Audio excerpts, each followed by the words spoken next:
Hello, welcome back to my haunted library. It's Regina. So I'm here today with some winter horror books. Some I've already read and some I just completed.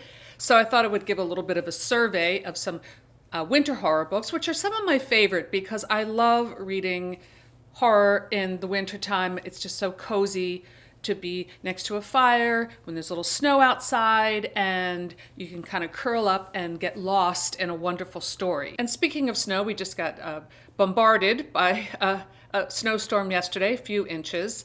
And it was lovely to get out really early and walk before any of the snow plows or even many footprints end up in the snow. I love that look of the clean white snow. And I took Lily out. Someone had asked me, did I take out my new little puppy, Lucky, out yet in the snow? But I haven't been taking her out yet because she's so tiny. First of all, I don't want to lose her in the snow, but she's so tiny.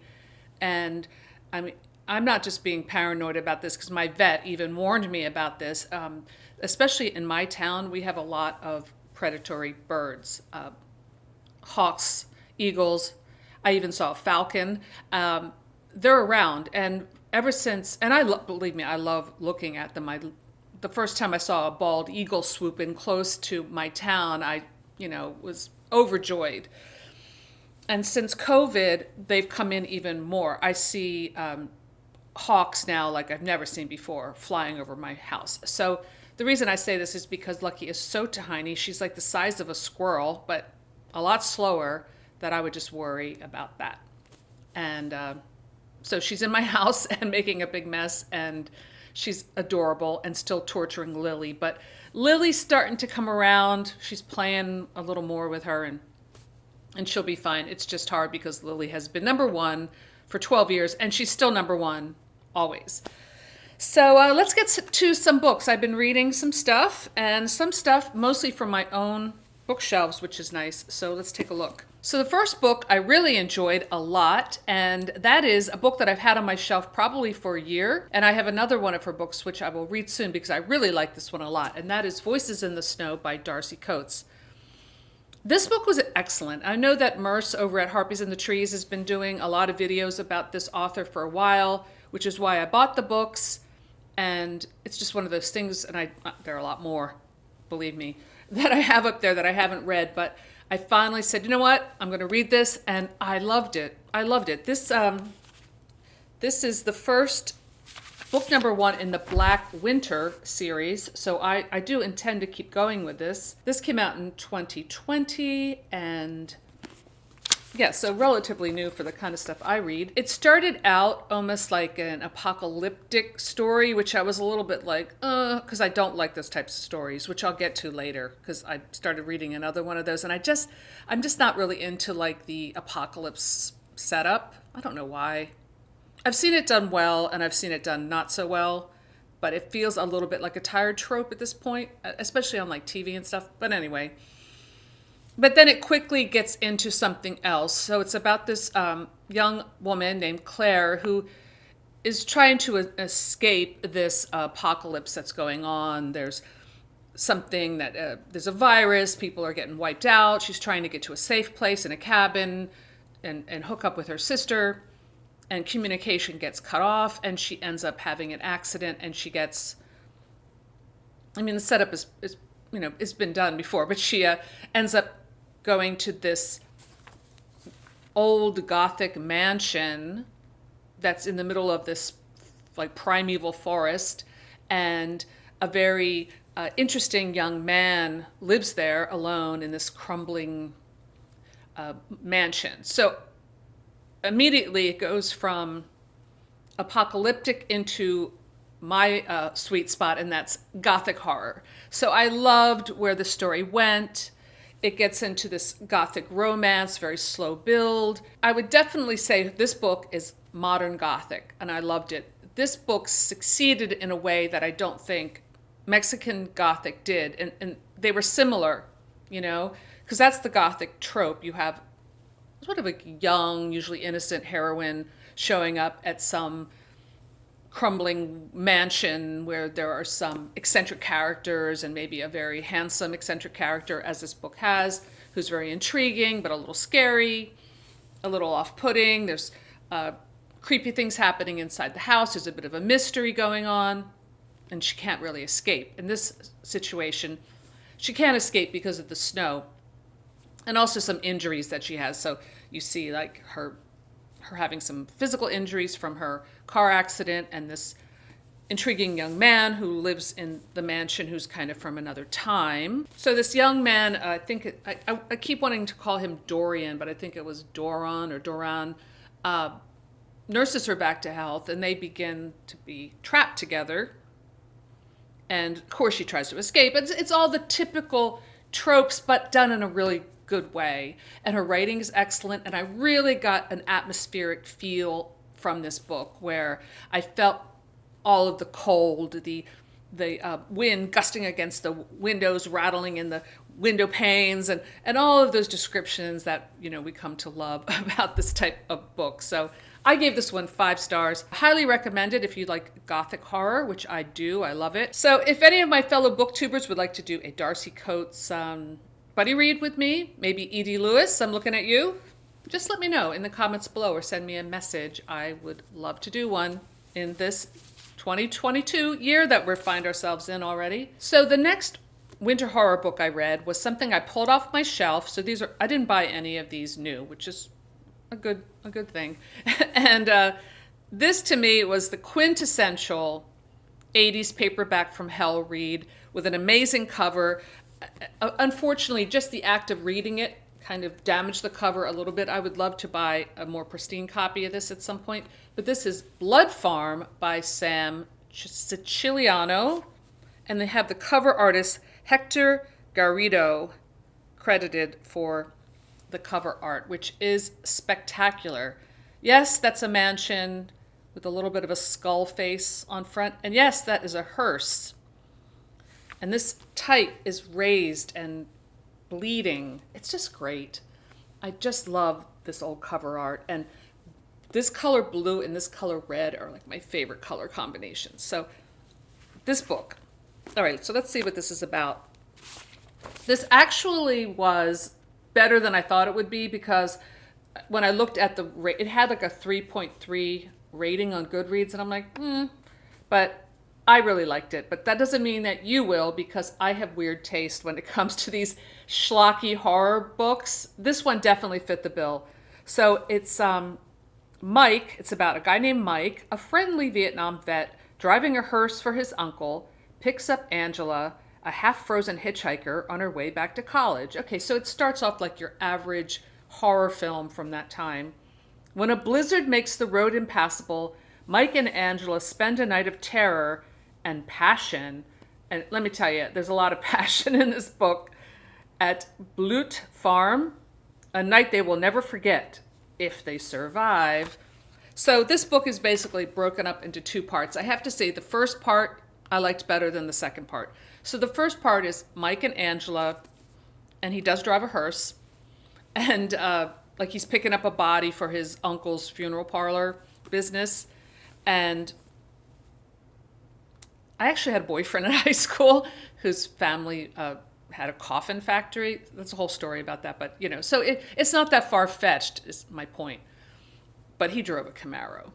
Anyway, so the story starts, Mike picks up Angela, and the scenes in this book are really stretched out. Now that some readers might not like that. So for example, the whole part in the beginning of him picking her up and then being in the hearse and the snow outside and the storm. The descriptions of the storm were really well done, were great, but really stretched out. So this scene lasts pages and pages and chapters, and you're like, when is something going to happen?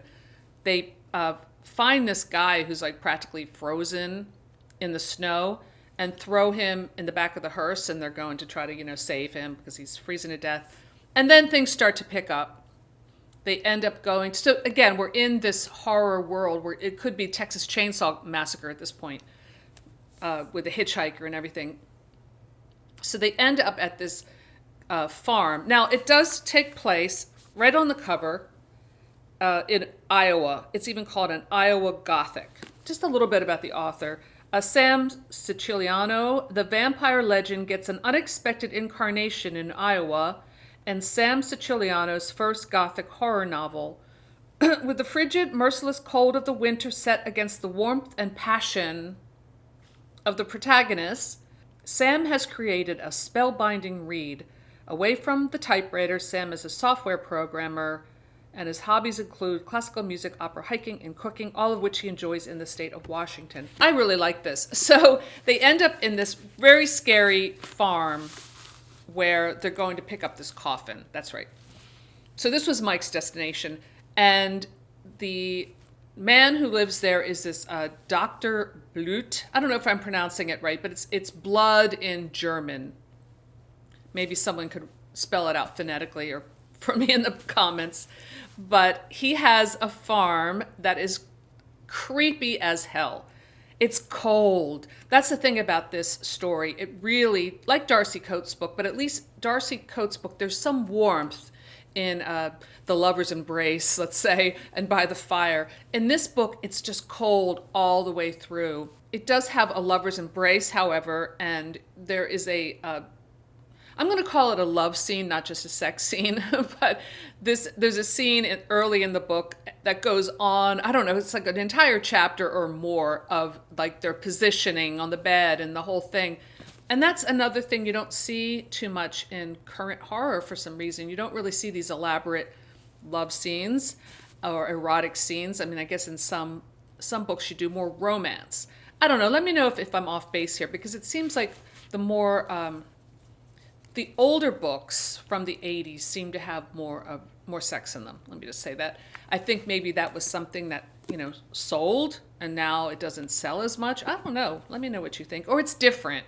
They still have it, but maybe it's just like a crude kind of thing. It's not like a lovers, getting it on. I kind of prefer the lovers getting it on. But I gave this book, I think I gave it 4 stars. I had a great time with this book. And I also read right around Christmas, so that was nice, Silent Night 2 by R.L. Stine. There is a booktuber I really like, but I can't recall his name at the moment, but I will write it below when I figure it out. He did a review of all 3 of these Silent Night books. I didn't know there were 3. And apparently this one maybe is the weakest one, but it's still a lot of fun. It all takes place in a department store after hours, and the character of, is it Reva? Apparently she appears in all 3 books. Reva Dalby. She's kind of a spoiled brat, but a fun character. And it's about these kind of buffoon would-be kidnappers who get everything all wrong. And what I really like about an R.L. Stine book, and I'm not a connoisseur, like I said in my other video, this was not my childhood books. I'm a lot older than that, but I do enjoy reading them now. And I like how each chapter ends on a little bit of a cliffhanger, which then turns out to be something else. So this was a lot of fun, and definitely a fun winter read. As I was going to say but I'm still reading this, Ski Weekend. This is fun because, again, we're in a blizzard.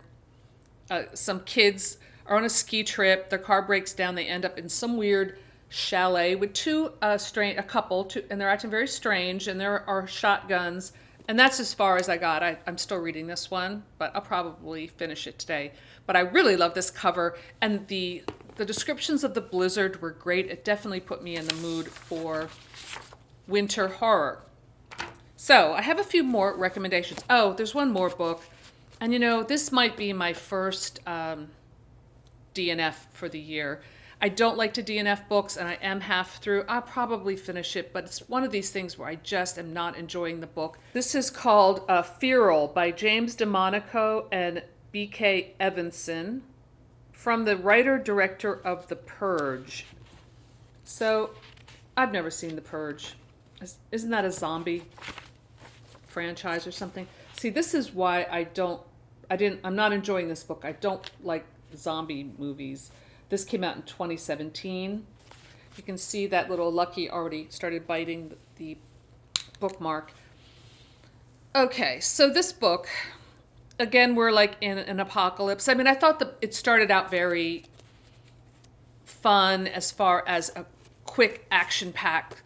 There's a horrible virus spreading and affecting only the male population. The women population aren't affected, I guess, because of their biology. Only the men are turned into like ravaging beasts, like killers, cannibals, kind of just like zombies. Then there's like a mass killing spree.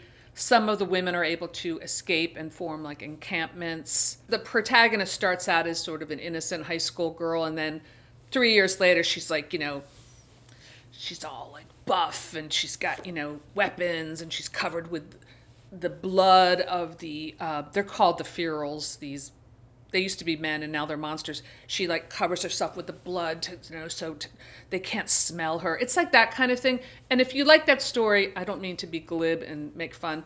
I'm just not into that thing. I don't know what it is. I also don't like kick-ass heroines. They don't ring true to me. So at the halfway point of the book, she meets the one guy who didn't get infected by the virus, and that's kind of where we're at. It's going into a different direction. Yeah, I'll probably finish it, but I don't know what it is about zombies that I really don't like. I guess it's because I love Night of the Living Dead, and I feel like if I want zombies, I'll just watch that movie or Dawn of the Dead. And I've seen some of the newer stuff. I don't like to read it. I don't like to watch it. I'm just not into it. So yeah, that's kind of where we're at with that. And I have a few other recommendations for some winter horror that I've already discussed on this channel, but I thought I would just throw it out there. So one of my favorite novels of all time, and a great book and film to read in the cold months, and I've done at least one video on it that I know of, and I'll maybe put that here if I can remember how to do that. And that's Ghost Story by Peter Straub. This book is not for everyone. If you're expecting like a zombie story or like a fast-paced horror, it's not. That's not it. It's more of a literary work, which I think a lot of Peter Straub's books are. He and Stephen King are a lot alike that way, I think, in that, it's an investment to take time to read one of their books. And speaking of Stephen King, a couple other winter horror books that I love, of course, are Misery. I reread this last year, really enjoyed it, and the film adaptation is one of the best Stephen King adaptations, in my opinion. And of course, probably the quintessential winter horror book is The Shining. And also the film, which of course is very different from the book, but equally great in a different way. I feel like these are like separate entities in a way. And of course, if you're looking for other winter horror, I could recommend my novella, Snowblind, which came out last year. And I'm releasing a new collection. My next video will be on this. And it is a collection of that novella plus other short stories, some stuff that I've already published, and some new stuff called Women in Trouble. And it's going to be available in ebook on Amazon and probably some other platforms. I'll let you know about that. And print. So it's going to be my first print release in a while, aside from the anthologies. So that's coming out very soon. I'll let you know more about that.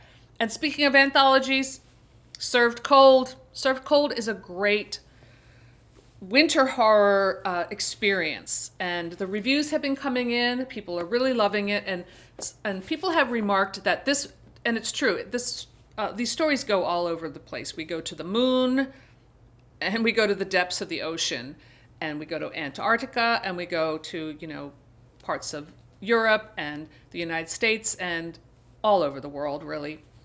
So yes, if you haven't picked up your copy of Served Cold yet, please do. The paperback is great, just the look of the paperback, and it's been selling very well. All right, so that's my spiel.